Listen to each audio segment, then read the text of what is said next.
Hey y'all, and happy Monday. I hope all of you are doing well this week as we start a new week together. I am continuing to work my way through this book, God Online, A Mystic's Guide to the Internet by Bruce Epperly. And he talks today about peace being in every post, and starts us off with, "Peace I leave with you, my peace I give to you. I do not give as the world gives. Do not let your hearts be troubled, and do not let them be afraid." And that's from John chapter 14 and verse 27. What if we were more peace-centered and how we related to ourselves and how we related to the world and how we related to people online? I think that there's a lot of things we can think about in relationship to peace, but he talks about this wonderful statement from Thich Nhat Hanh that he uses to kind of refocus as he goes into all the interactions of the day. Thich Nhat Hanh says, "Breathing in, I calm my body. Breathing out, I smile. Dwelling in the present moment, I know this is a wonderful moment." And he further talks about a breath prayer he learned from Alan Armstrong Hunter that says, "I breathe the spirit deeply in and blow it out gently again.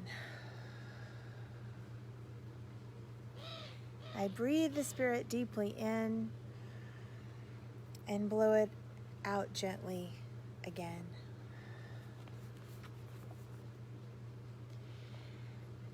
These days, it's very easy to have our peace disturbed, especially online. He makes some suggestions about being mindful of who you're interacting with and who may be triggering you every time you get online. And if people are triggering you to such an extent that every time that you see their posts, you cringe or get really physically upset, perhaps you need to consider unfollowing them, unfriending them, or even blocking them, because setting boundaries to protect your peace is a good thing, and to do things that promote your peace. Now, this doesn't mean that you're not willing to interact with someone who may think differently than you. That's a different thing. Being in a relationship with people and finding ways to find common ground and loving back and forth to learn from one another is a good thing. That's not really what I'm talking about.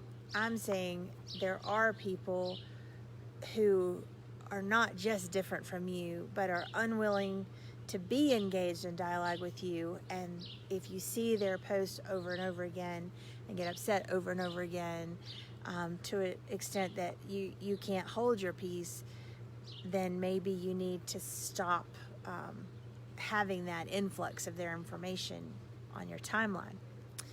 So it's okay to set some boundaries for your own spiritual health. That doesn't mean that you won't be kind to them in real life, or that if you have an opportunity to be in a relationship with them, that you would not take it. But it does mean that maybe seeing their stuff that they're putting on social media may not be healthy for you. When I first came, I'll give an example story so that I'm not just telling you something to do, but I'm being vulnerable with you about my own life. So when I first came to Bishop, I was pretty hurt from things that had happened in Alabama. And so one of the things that I didn't do immediately, but after several months, and one very strange conversation with an old classmate where it just seemed like we were not hearing each other, and it got bad and worse. And I decided that what I would do for my own sanity and my own peace would be to just unfriend the vast majority of people in Alabama at the time. Not everyone, but the people that were left were particularly close to me. And so those people I kept on my list. But the other people that I knew that I wasn't going to see in a long time, people that I knew I was not going to have interactions with on a daily basis, I wasn't going to run into them at the grocery store, and I wasn't going to see them in my regular life. Why was I going to let those people dictate whether I was sad or happy through their post, and why was I going to keep trying to be in an engaged conversation with them online when it was just severely upsetting to me? And so while I'm, if I go back to Alabama, if I see them, I will be kind to them, but it wasn't working online from 2,000 miles away. And so we need to be able to set boundaries to protect our peace. We need to be able to do things that will promote a peaceful relationship with God and with one another, so that we can be agents of peace and hope and love in a hurting world.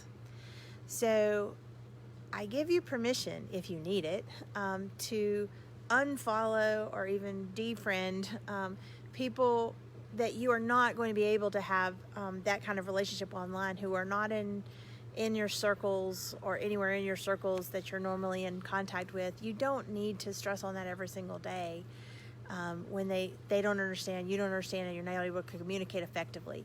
But one of the things that I'm trying to do through these Facebook Live devotionals is give you tools and give myself tools to be able to communicate more effectively with people who are different than you, not just people who are like you.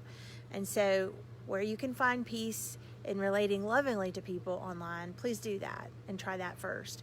But where you cannot, don't continue to destroy your own peace or theirs by keeping a relationship going that is only maddening to you both.